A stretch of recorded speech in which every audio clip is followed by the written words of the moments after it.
Hi ಎಲ್ಲರಿಗೂ ನಮಸ್ತೆ, welcome back to Ramya Manjunath YouTube channel ಅಂತ ಹೇಳ್ತಾ ಏನಪ್ಪ ಇದು ಇಷ್ಟೊಂದು ಜನ ತೋರಿಸ್ತಾ ಇದ್ದೀನಿ ಅಂತ ನೋಡ್ತಿದ್ದೀರಾ. ಎಸ್ ಗೈಸ್, ಇವತ್ತು ಡಾಕ್ಟರ್ಸ್ ಡೇ ಇರೋದ್ರಿಂದ ನಮ್ಮ ಚೈತ್ರ ಅವ್ರ ಆಫೀಸ್ ಕಡೆಯಿಂದ ಹೆಲ್ತ್ ಕ್ಯಾಂಪ್ನ ಅರೇಂಜ್ ಮಾಡಿದರು. ನಾನು ಕೂಡ ಹೋಗಿದ್ದೆ ಅಲ್ಲಿಗೆ.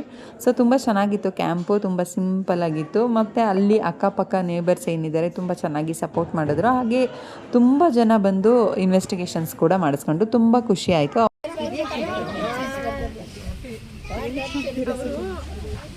ನಮ್ಮನೆ ಹುಡುಗಿ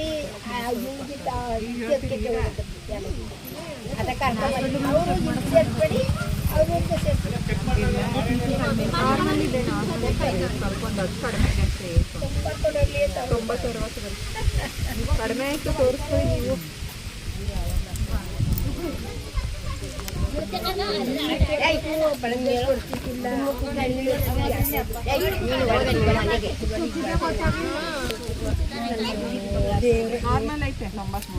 ತಾಳಿ ಗಾಯತ್ರಿ ಅವರೇ,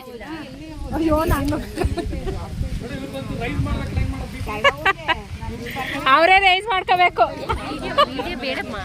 ಅಲ್ಲ, ಇವರು ಅವ್ರ ಮೊಬೈಲಿಗೆ ಅವ್ರು ವ್ಲಾಗ್ ಮಾಡ್ತಾರಲ್ಲ, ಅದಕ್ಕೆ ವ್ಲಾಗ್ ಮಾಡ್ತಾರೆ, ಅವರಿಗೆ ವಿಡಿಯೋ ಹಾಕಕ್ಕೆ.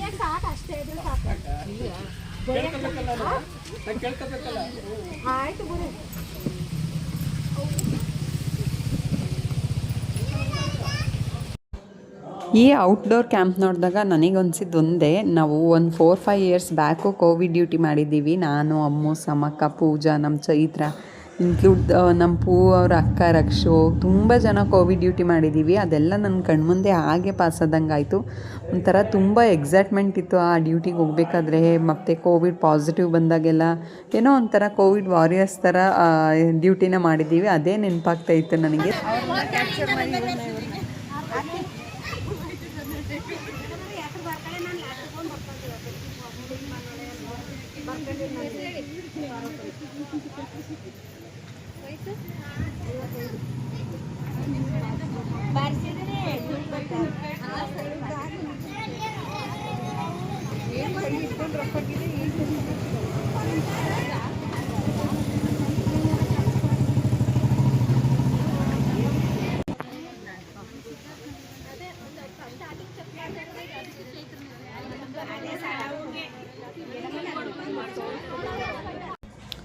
ಎಲ್ಲ ಹೆಣ್ಮಕ್ಳಿಗೂ ಅಷ್ಟೇ, ಕೆಲ್ಸಕ್ಕೆ ಹೋಗಿ ಬಂದಿದ್ದಾದಮೇಲೆ ಮನೇಲಿ ರೆಸ್ಟ್ ಮಾಡಬೇಕನ್ನೋದೇ ಆಸೆ ಇರುತ್ತೆ. ಬಟ್ ಹಾಗಂತ ರೆಸ್ಟ್ ಮಾಡೋಕ್ಕಾಗುತ್ತಾ? ಇಲ್ಲ ಅಲ್ವಾ? ಮನೇಲಿ ಅಲ್ಪ ಸ್ವಲ್ಪ ಆದರೂ ಕೆಲಸ ಮಾಡಿಲ್ಲ ಅಂತಂದರೆ ನಮ್ಮಮ್ಮ ಗುರ್ರ ಅಂತ ಅಂತಿದ್ದು. ಸೊ ಹಾಗಾಗಿ ನಾನೇನಾದರೂ ಪ್ರಿಪೇರ್ ಮಾಡ್ಕೊಳ್ಳೋಣ ಊಟಕ್ಕೆ ಅಂತ ಅಂದ್ಬಿಟ್ಟು ಪ್ಲ್ಯಾನ್ ಮಾಡ್ಕೊಂಡು ರೆಡಿ ಮಾಡ್ತಾ ಇದ್ದೆ.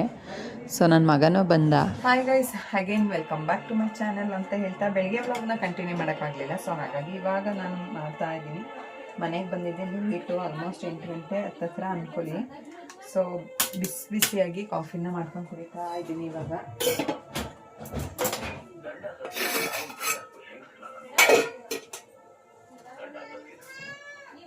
ಏನು ಮಾಡ್ತಾ ಇರ್ಬೋದು.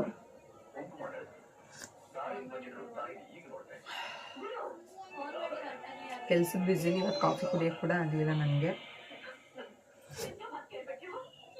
ಹಾಗೆ ಜೊತೆಗೆ ಇವತ್ತು ಸ್ವಲ್ಪ ಸಾಂಬಾರು ಕಡಿಮೆ ಇರೋದ್ರಿಂದ ಒಂದು ಕೆಲಸ ಇದೆ. ಏನಪ್ಪ ಕೆಲಸ ಅಂತಂದರೆ, ಇವತ್ತು ನಾನು ಊಟಕ್ಕೆ ಸ್ವಲ್ಪ ಹಸಿರು ಮೆಣಸಿನ್ಕಾಯಿ ಚಟ್ನಿನ ರೆಡಿ ಮಾಡಬೇಕು. ಅದೇ ನನ್ನ ಕೆಲಸ. ಸೊ ಮಾಡೋಣ ಬನ್ನಿ. ನನಗಷ್ಟು ಅಡುಗೆಯಲ್ಲಿ ಎಕ್ಸ್ಪೀರಿಯೆನ್ಸ್ ಇಲ್ಲ. ಬಟ್ ಇವತ್ತು ನಾನು ಅಡುಗೆ ಮಾಡಿಲ್ಲ ಅಂತಂದರೆ ನಮ್ಮಮ್ಮ ಅದಕ್ಕೆ.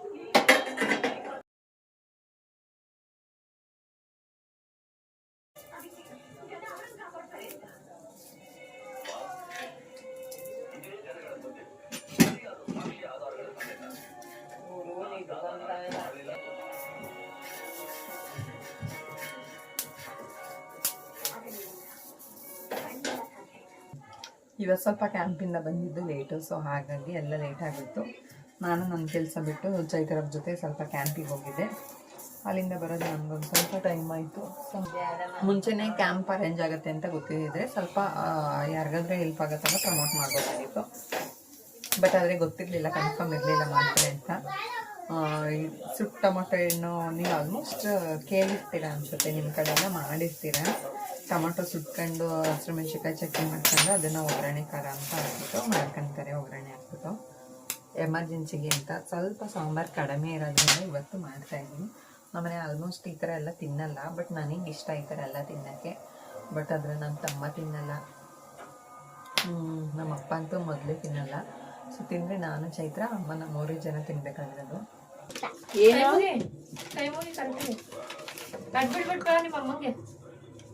ಏಯ್ ಅಯ್ಯೋ ಯಾಕೆ ಎಡ್ದಕ್ಕೆಲ್ಲ ನಮಸ್ಕಾರ ಮಾಡು. ಎಡ್ದಕ್ಕೆಲ್ಲ ನಮಸ್ಕಾರ ಅಲ್ಲ, ಎಡ್ದಕೈ ಮಾಡ, ಹಂಗೆ ಮಾಡಬಾರ್ದು. ಎಡ್ದಕೈ ಎಡ್ದಕೈ ನೀನು ಮಾಡವ, ನೀನು ನಾನೇನು ಬೇಜಾರು ಮಾಡ್ಕೊಳ್ಳೋದ, ಮಾಡವ ನೀನು. ನನ್ನ ಮಗ ನನ್ನ ಕಾಲಿಗೆ ಬಿಟ್ಟು ಬರೋದಷ್ಟೇ. ನೀನು ಸೊಸೆ, ಫ್ಯೂಚರ್ ಸೊಸೆ ಅಲ್ವಾ, ನೀನು ಬಿದ್ರೆ ನಂಗೆ ಬೇಜಾರಿಲ್ಲ ಬಿಡವ. ನೀನಿದ್ರು ಅವಳು ಬಿಡ್ಲಿ, ಅವಳು 2 ಕಾಲು ಇಟ್ಕೊಳ್ಳವ ನೀನು. 100 ವರ್ಷ ಚೆನ್ನಾಗಿರೋ, ಕೆಟ್ಟ ಬುದ್ಧಿ ಏಯ್ ಬಿಡ್ರೆ ಹೋಗ್ರೆ. ಈ ಕೆಲಸದಿಂದ ಬಂದಾದ್ಮೇಲೆ ಮನೆ ಕೆಲಸ ಮಾಡೋದು ಆಗದೇ ಇಲ್ಲ.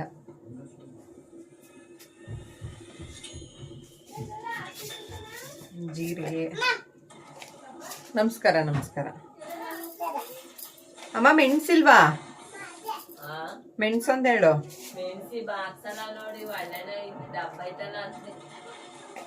ನಾನಂತೂ ಸಕ್ಕತ್ ಜೀರಿಗೆ ತಿಂತೀನಿ.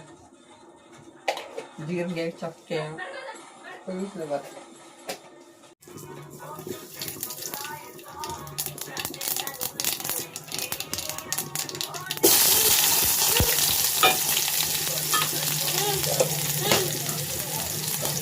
ನೋಡಿದೆ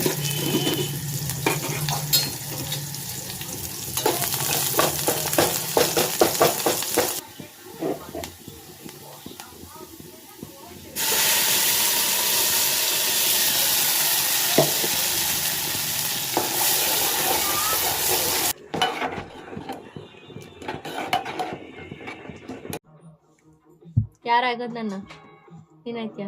ಬಾ ಮತ್ತೆ ಆಗು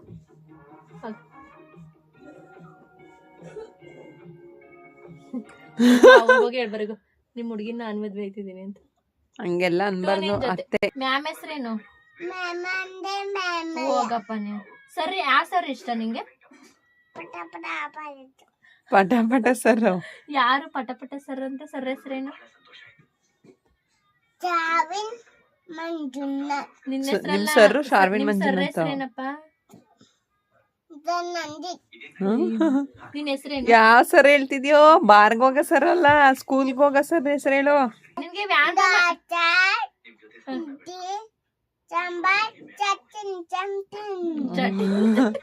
ನಿಮ್ಗೆ ವ್ಯಾನ್ ಮಾಮ ಇಷ್ಟನಾ?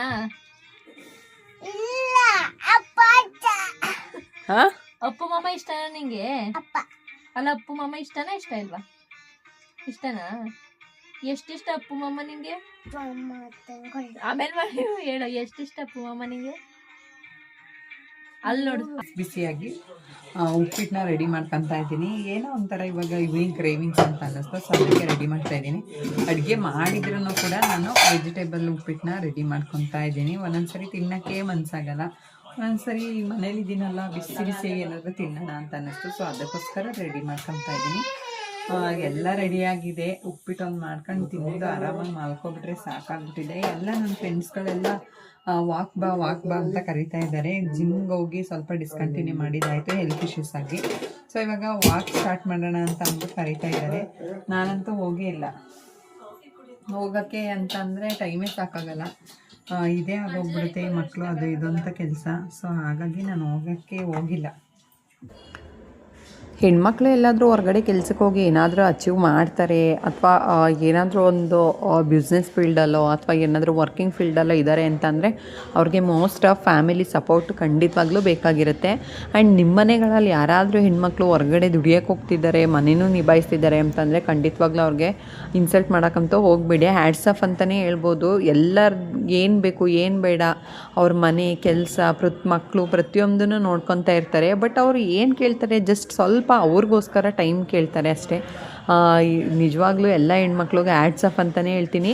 ಮುಂಚೆ ಎಲ್ಲ ಅವ್ರು ಹಂಗೆ ಇವ್ರು ಹಿಂಗೆ ಅನ್ನೋ ಮನೆ ಭಾವನೆ ಬರ್ತಾಯಿತ್ತು. ಬಟ್ ಇವಾಗ ನಾವಿರೋ ಪ್ರೆಸೆಂಟ್ ಸಿಚುವೇಷನ್ನಲ್ಲಿ ನಮ್ಮ ಮೇಲೆ ನಮಗೆ ಬರೋಂಥ ಅನುಭವಗಳನ್ನ ನೋಡಿಬಿಟ್ರೆ ನಿಜವಾಗ್ಲೂ ಹೆಣ್ಮಕ್ಳಿಗೆ ಹ್ಯಾಟ್ಸ್ ಆಫ್ ಹೇಳ್ಬೇಕಂತಲೇ ಅನಿಸುತ್ತೆ. ತುಂಬ ಖುಷಿಯಾಗುತ್ತೆ. ಎಲ್ಲ ಫೀಲ್ಡಲ್ಲೂ ಹುಡುಗಿರಿರ್ತಾರೆ, ಎಷ್ಟು ಸ್ಟ್ರಗಲ್ ಮಾಡ್ತಾರೆ ಅವ್ರ ಫ್ಯಾಮಿಲಿಗೋಸ್ಕರ ಅಂತ ಅಂದರೆ, ನನ್ನ ಈ ವಿಡಿಯೋದಲ್ಲಿ ನಿಮ್ಗೆ ಹೇಳೋದಷ್ಟೇ, ಹೆಣ್ಮಕ್ಳು ಹೊರಗಡೆ ಹೋಗಿ ಒಂದು ಫ್ಯಾಮಿಲಿಗೆ ಸಪೋರ್ಟಿವ್ ಆಗಿ ನಿಂತಿದ್ದಾರೆ ಅಂತಂದರೆ ಖಂಡಿತವಾಗ್ಲೂ ಅವರಿಗೆ ನಿಮ್ಮ ಮನೆಗಳಲ್ಲಿ ಎಷ್ಟು ನಿಮಗೆ ಬೆಲೆ ಸಿಗುತ್ತೋ ಅಷ್ಟೇ ಅವ್ರಿಗೂ ಸಿಗಬೇಕಂತಲೇ ನಾನು ಈ ವಿಡಿಯೋದಲ್ಲಿ ನಿಮಗೆ ತಿಳಿಸ್ಕೊಡ್ತೀನಿ.